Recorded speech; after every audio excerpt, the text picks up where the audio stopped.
Good evening, ladies and gentlemen. Welcome to our weekly Thursday night shir. The shir is Leiluy Nishmat, Daniella, Shaina, Aleha Hashalom, Bas Yeshua, Malik Sheikhya. Her neshama should have an aliyah, an ala yidin ayashia, the kranka arafia, and the gezinta ayeshua, brachas and simchas for all the Jews. We are studying the story of David and Goliath, Dovid and Goliath, recorded in the Torah in the book of Shmuel Aleph. Perek Yud Zayin. The story, of course, as we learned last week, is that the Jewish people are challenged by a mighty Philistine giant by the name of Goliath, or in Hebrew, Goliath.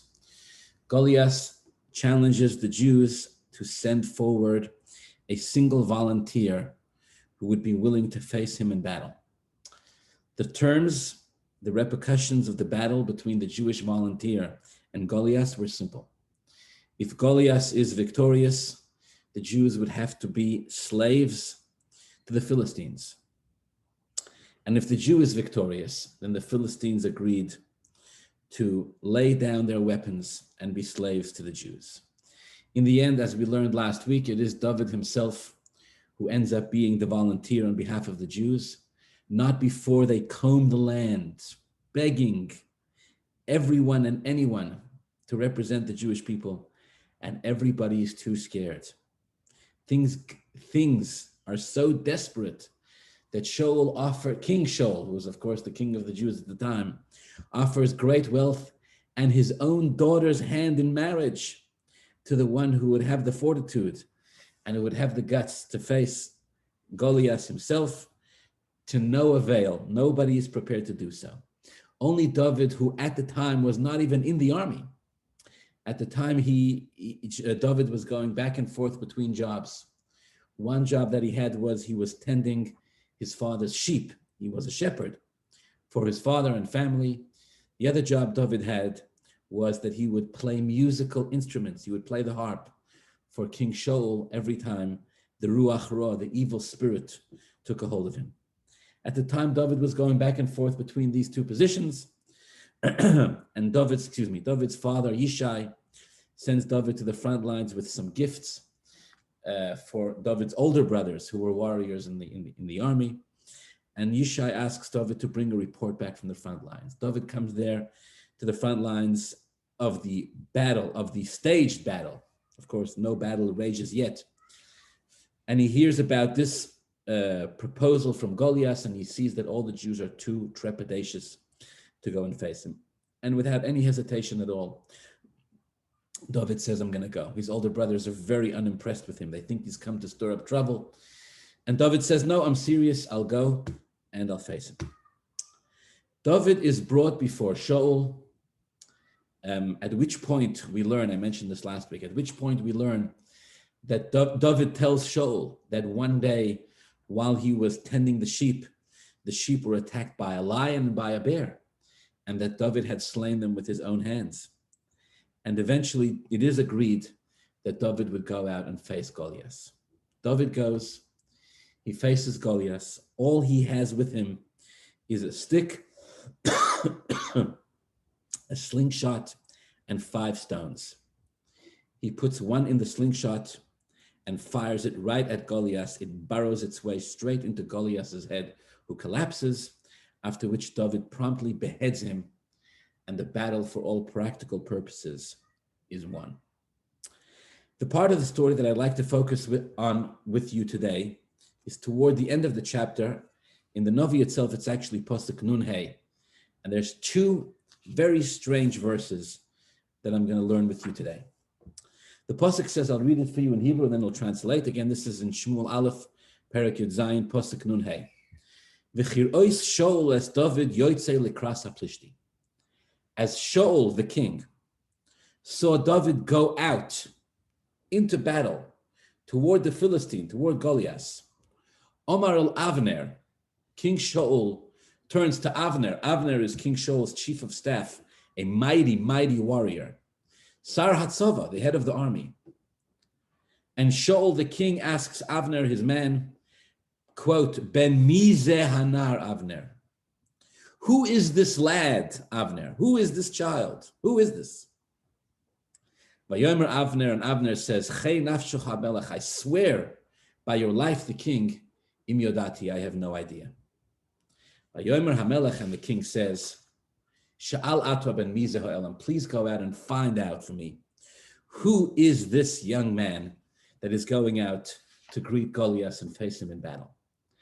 A simple reading of the psukim leads one to believe that Shaul is literally asking about the identity of this young man who's going out to fight Goliath, as if he doesn't know who it is. That's the simple reading of the psukim. But of course, this obviously is not what's intended here. This can't be the meaning. It's obviously not possible that Shaul does not know who this man is. After all, as I just said, Dovid had a job in the king's palace. Dovid was the king's musician. He was the one who was summoned to play the harp for Shaul every time the evil spirit took hold of him. And it did take hold of him. And Dovid did play music for the king when he was possessed by the spirit. And the music did in fact work and relieve Shaul of his pain. In fact, as we've learned over the past couple of weeks, the Torah tells us, quote, "Vaye'ehavehu ma'od," that he, Shaul, deeply and profoundly loved this individual, this young man, Dovid. And yet here, as Dovid literally goes out to the battlefront to face Goliath and save the Jewish people from this oppressor, Shaul is turning around to his people and asking, anybody know who this guy is? Anybody seen him before? Who is he? And just as perplexing, or maybe even more perplexing, is Avner turns to the king. Avner, the chief of staff, turns to the king and says, King, I got no idea, no clue. And the king says, oh, in that case, please, you must go and find out who this is. And here one reads the verses and scratches one and says, what's going on here? Everybody knows who this guy is. He has a position in the king's palace. He's a musician. He was employed as such. He was discovered as such. He was presented to the king. When the king's people first had the idea that music could relieve him of his evil spirit, it was proposed that this young man, the son of Yishai from Beis Lechem, was a gifted musician, and he would be the one to play the harp and relieve the king's pain. And he was introduced and he was brought to the king. Everybody knew who this kid was. And now everybody's acting as if they've never seen him before. So the commentaries ask, what in heaven's name is going on here? Why is the Torah telling us that Shaul and Avner and all the king's horses and all the king's men are acting as if they've never seen or never heard of this individual before? On a simple level, it's not a question, it's not a terribly difficult question. On a simple level, the explanation is very straightforward. You see, it wasn't that Shaul was asking who he was. Of course, Shaul knew who he was.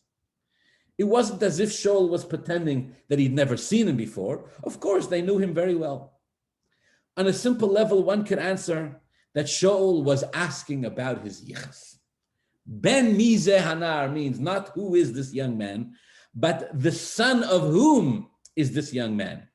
All of a sudden, it became incredibly important to Shaul to know who this young man's yichus was. What was his lineage? This is what bothered Shaul. And if you'll ask, well, why now all of a sudden is Shaul asking about his yichus? Who cares?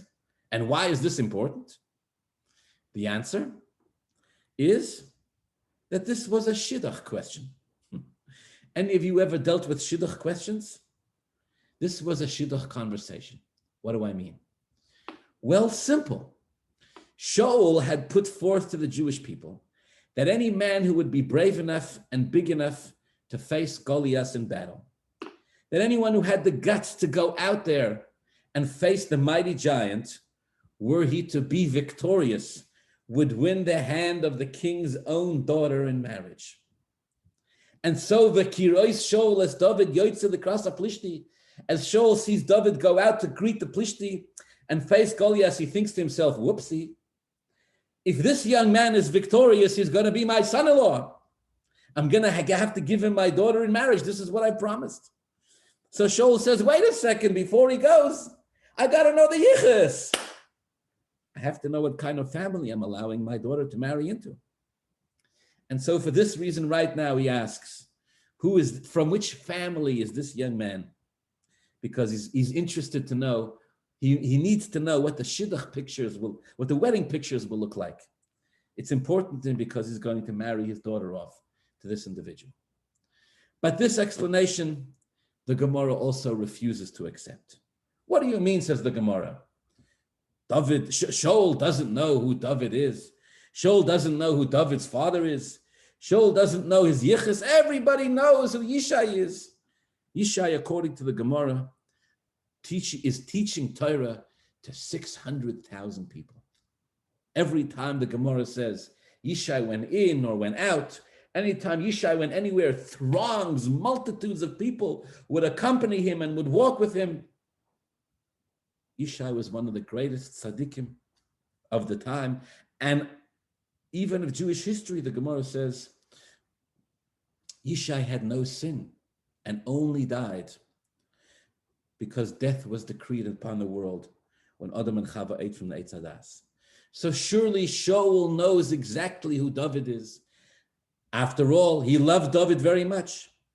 Surely Shaul knows exactly who Dovid's father is. Yishai was so incredibly famous. So what's he asking?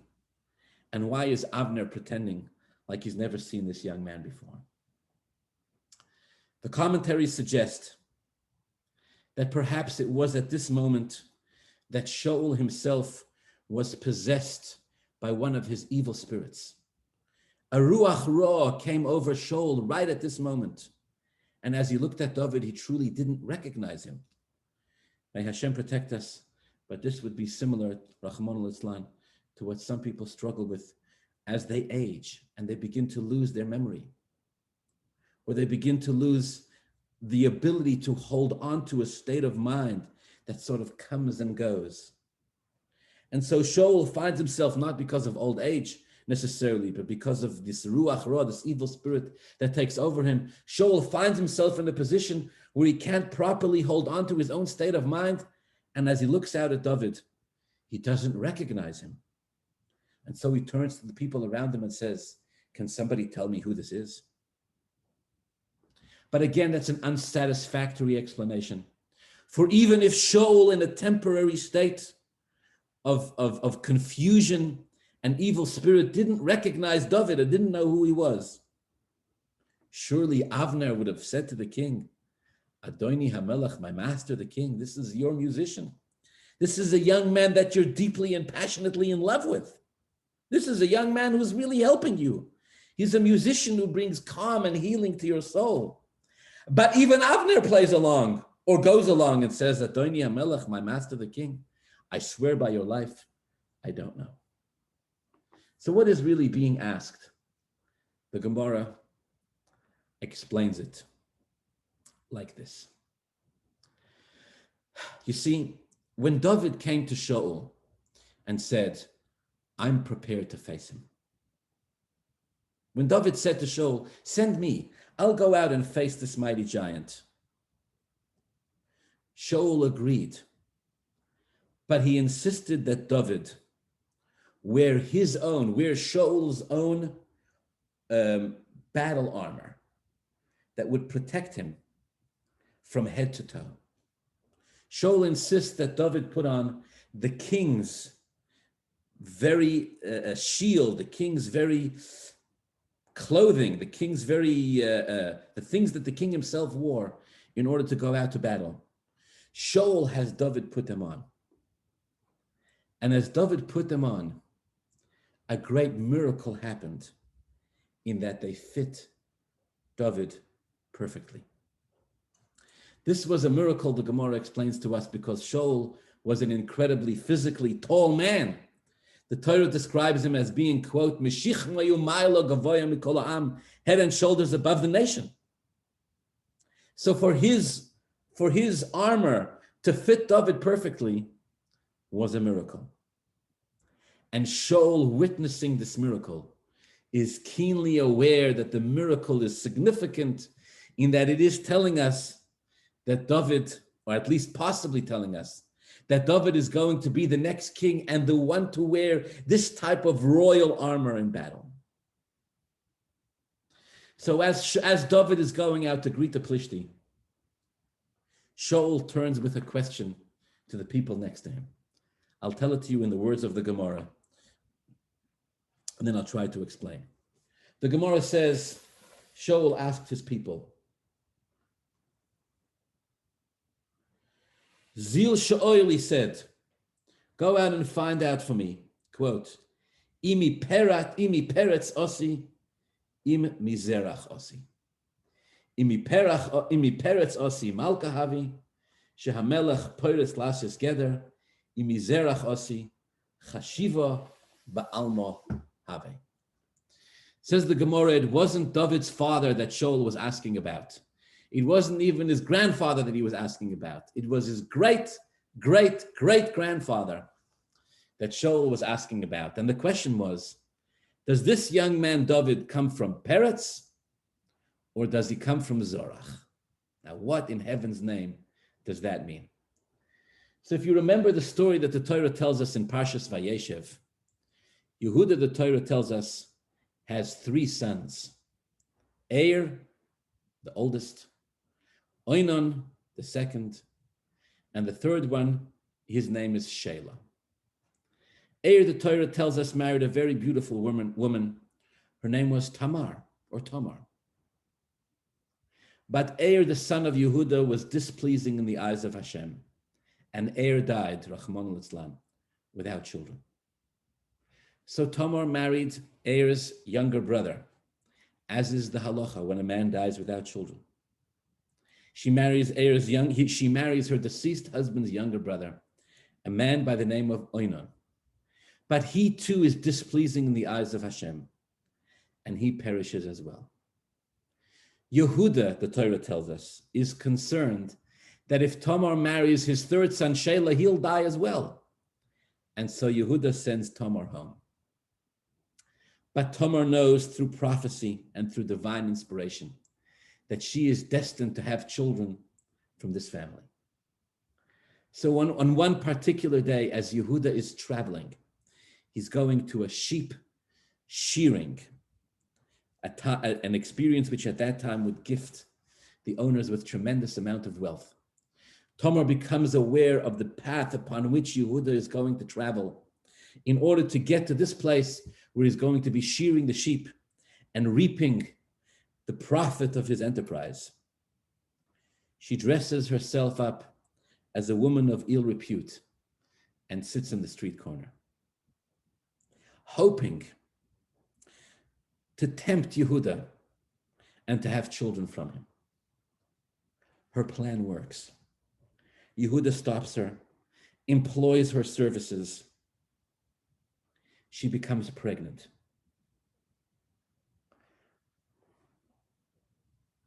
When she gives birth, the Torah says, she gave birth to twin boys. The first one stuck his hand out. As the twins were being born, the first one stuck his hand out. The midwife tied a string around its hand to signify, to identify that he was born first. But then he pulled his hand back in, and the other brother came out. And the midwife was surprised, and she said, Ma paratzta alecha poretz. Why do you, the child who wasn't going to be born first, how did you manage to break out and be born first? And they called him Peretz. And then the second brother was born, the one who'd stuck his hand out first, the one who had a little string around his hand. And they called him Zorach. Now, Yehuda, the fourth of the 12 tribes, was given the gift of royalty. Gur Aryeh Yehuda, he'd been blessed by his father Yaakov, that kings and nobles would come from him. Yehuda had 2 sons, Peretz and Zorach. The tradition was that both Peretz and Zorach would have very illustrious children. Both would have children who would be leaders in Israel. But Peretz specifically would have the descendants who would be royal kings. Okay. Says the Gemara, Shaul watches Dovid Go out to battle to face the Plishti. Go out to battle to face Goliath. And as he's watching him go out, he watches a change come over this young man. A young man who was a musician, a young man who was a shepherd, a young man who was, so to speak, what we call in Hebrew, a Yeled Tov Yerushalayim, a sweet, innocent boy, somebody who never bothered anybody and never made any waves, is going out to battle. And you know that moment when someone you know really well does something that completely surprises you and catches you off guard. Someone you think you know really well, all of a sudden displays something, does something, acts in a way that makes your jaw drop and you go, oh my goodness, I had no idea who this person was. Shaul and Dovid have such a moment. And as Shaul watches Dovid go out to greet the Plishti, somewhere inside Shaul's head, he thinks, oh, wow, this young man is serious. I had no idea who he is. He's going to be a great leader among the Jewish people. He's a rising star. He's going to save the day. At this point, when Shaul is asking these questions, Dovid has not yet even been victorious against Goliath, and yet already Shaul, who is, of course, at this stage still the king, can tell that this young man has the stamp of greatness marked on his forehead, and he says, wait a second, Ben mi ze hanar. Whose descendant is he? Is he a descendant of Peretz? Or is he a descendant of Zorach? Now that this miracle has happened and the king's royal armor fits him, he's going to be a great person. But what type? Asks Shaul. If he's a descendant of Peretz, he's going to be a king. If he's a descendant of Zorach, then he'll be just a leader, but not necessarily royalty. This is the question that Shaul poses as he watches the young man about whom he's accustomed to thinking of him as a shepherd and a musician. As he watches him go out to war and an entirely new reality emerges, Shaul can tell that this is not the person he thought he was. Shaul says, I need to know if this guy is a descendant of Peretz or of Zorach. If he's a descendant of Zorach, then he'll be a great leader, but he won't be a threat to me. If he's a descendant of Peretz, Shaul already knows before Dovid has thrown his first stone at Goliath, Shaul already knows that he's going to be a threat to him and to his royalty.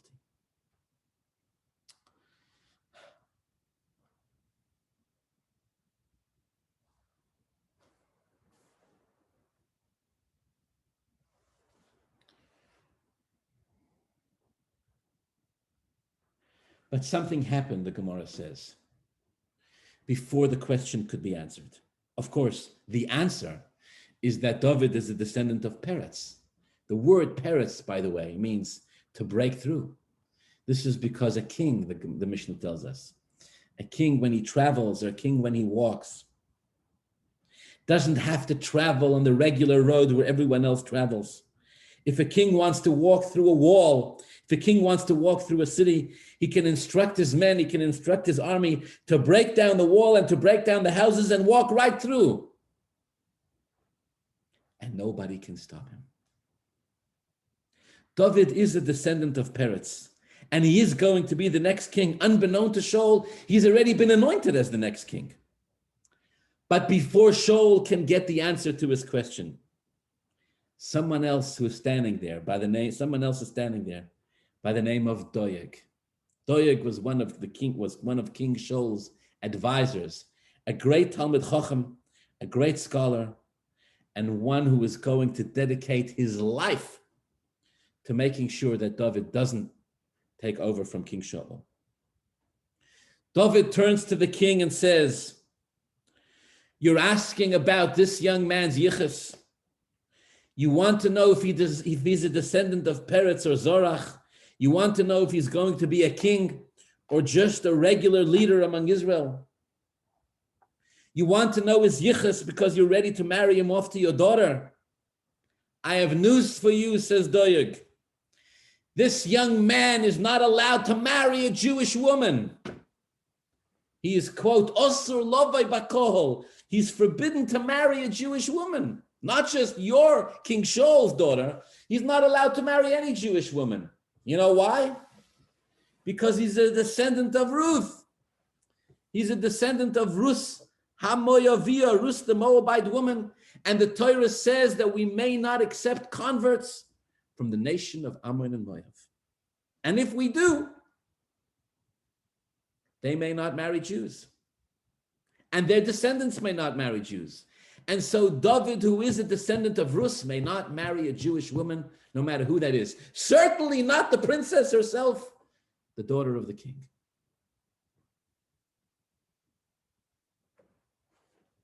I just want to say this again for the sake of clarity.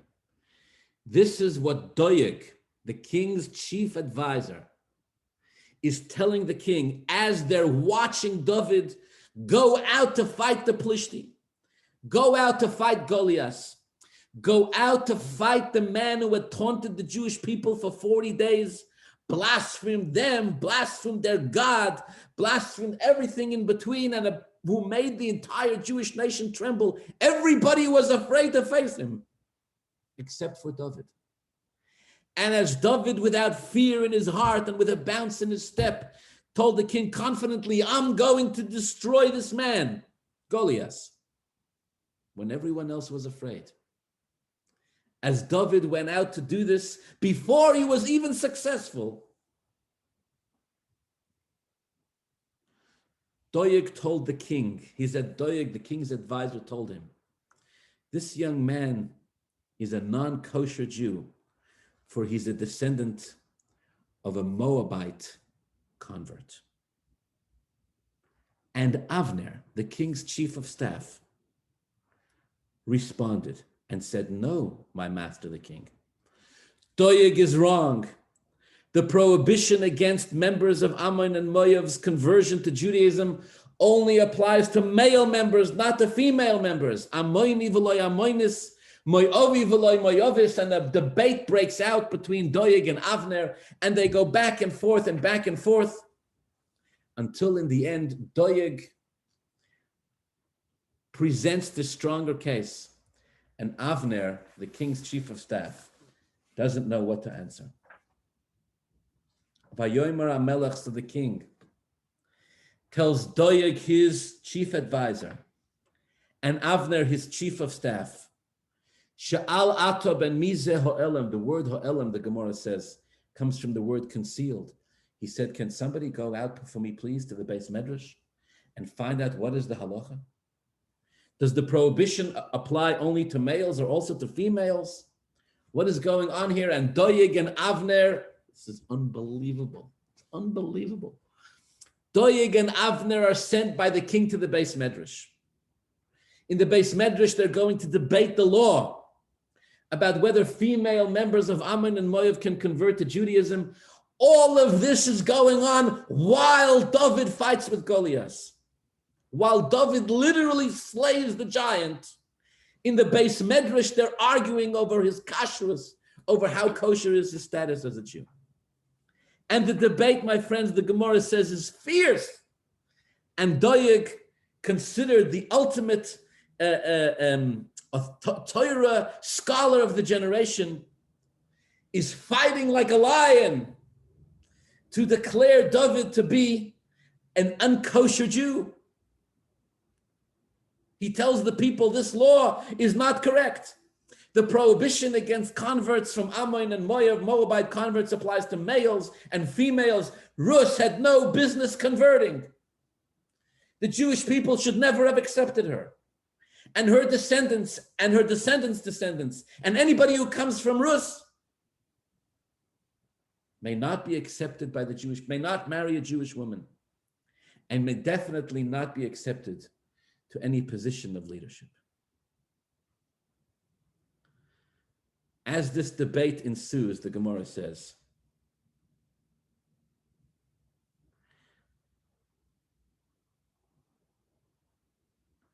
David's own nephew, a man by the name of Amosa ben Ish, pulls out a sword in the base medrash, pulls out a sword in the base medrash and says, whoever does not accept this law will be impaled with the sword. And he tells them that he has a tradition to Shmuel Hanavi, who heard it from his teachers, all the way back to Moshe Rabbeinu on Har Sinai, that female members of Moav may convert, and with that the halacha, at least apparently, is laid to rest. All of this going on while Dovid, unbeknown to him, of course, that this debate is raging, actually slays Goliath and saves the Jewish people. And his identity as a kosher Jew is being challenged. It's being challenged by Doeg. It's being challenged in front of Shaul himself.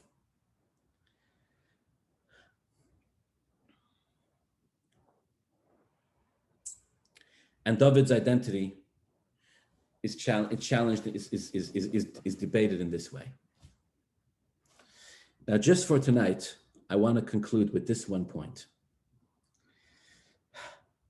After David slays Goliath, and is victorious, the relationship between David and Shaul begins to fall apart very, very quickly. Shaul becomes jealous of the honor that David receives. Shaul is obviously aware that David is going to be the next king. Shaul tries to send David off to the army, where he appoints him as a leader in the army, hoping that will sow seeds of jealousy between some of the soldiers and David. Whatever he tries doesn't work. David is popular. The women are singing that Shaul kills thousands and David kills tens of thousands. The people of the army love him. David is victorious. Vayihi David l'chol drachav maskil. David in all of his ways is wise. V'Hashem imoy, and Hashem is with him. David seems to be successful at everything. And then the Torah relates the following story. Open your hearts. Vayar Shaul, says the Torah,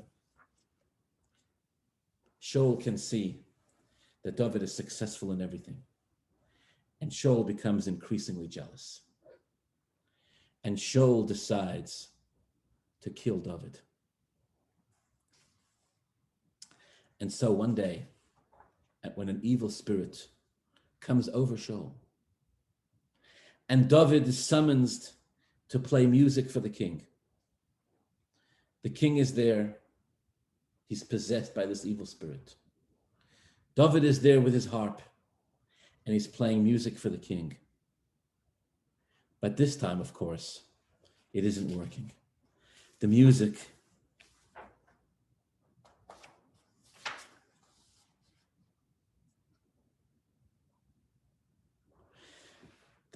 isn't relieving Shaul's pain. Listen to this. The pasuk says, Shaul grabs the sword that he always had with him. And he says to himself, Aker ba Dovid ubakir, I'm going to strike David with the spear. It'll go through him and it'll go straight into the wall. And he throws it at David twice. Vayisov David miponov, and David moves out of the way. Twice, according to the commentaries, without even realizing that Shaul was trying to kill him. Of course, this is going to be the first of many, many attempts of Shaul to kill David. All of them, of course, will fail. But this one is the first at this stage. David has not even married his daughter yet. Shaul has not even made good on his promise to give him his daughter's hand in marriage, nothing. But the seeds of jealousy and hatred have been planted. And Shaul strikes twice to kill David, but both times without David even realizing. He moves, I guess he was walking around or moving around while he was playing. Apparently David was so entranced by his own music that he doesn't even realize that Shaul is literally throwing spears at him and missing every time. But this happens twice. After twice, Shaul realizes that this is not going to work, and he leaves him alone, at least temporarily. But why the sword? Why this? Why is he trying to kill him with a sword? What's the representation of this? And again, we're back to the same story we had a minute ago.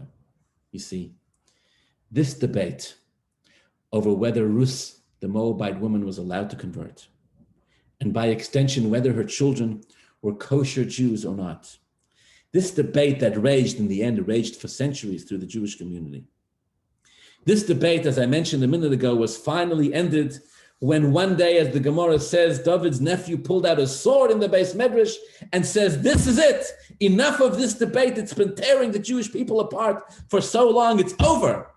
We have a tradition that goes back all the way, halacha l'Moshe Sinai, that Moabite women may convert. The sword represented the stand that was taken in order to end this persecution against Dovid and his family, where they said, that's it. This nonsense has gone on for too long. And it's the same sword that Shaul uses to try to kill Dovid. And what that means is that there's two ways to try to hurt somebody. One is aggressive. One is open hostility. One is outright cruelty. And the other one is manipulation. The other one is covert and hidden shrewdness and sly, where one tries to dress up one's ulterior motives in all sorts of other garments and pretend like one is something else. Open hostility is always easier to deal with than shrewd, backstabbing, ulterior motived manipulation. At least when you deal with an open and apparent enemy, you know who you're dealing with. But when someone's trying to backstab you through manipulation, you never know where it's going to come because he pretends to be your friend. You see, if Doeg, the king's advisor, would have stood up and said, Shaul Hamelech, don't let this guy take over, he's going to take your place. If Doeg would have said, King, we need to find a way to get rid of this guy, he's going to be a threat to your kingdom, it would have been much easier to deal with. Instead, Doeg told the king, we have a halachic problem. I have nothing personal against the guy. I think he's wonderful. He's a great musician and he comes from a fantastic family. The only problem is there's a halachic issue.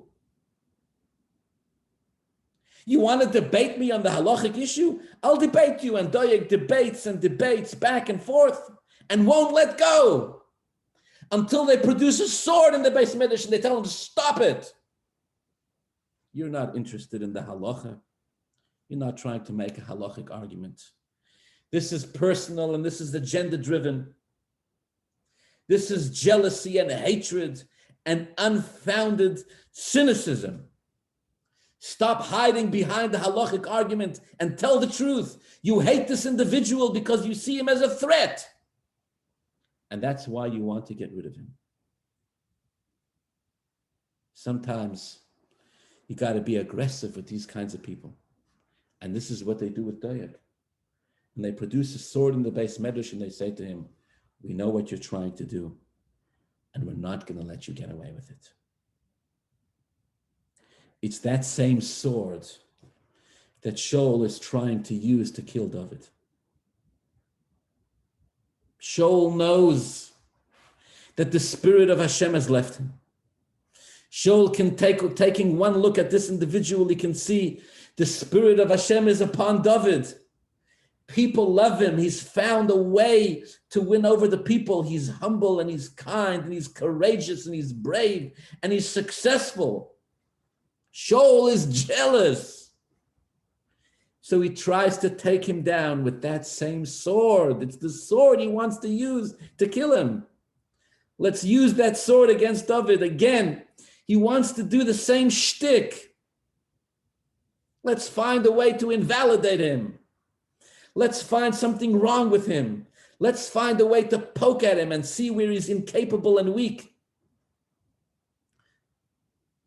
Let's find a way to paint him as a bad person. Let's find a way to make him feel guilty. Let's try to convince all the Jews that he's a bad person.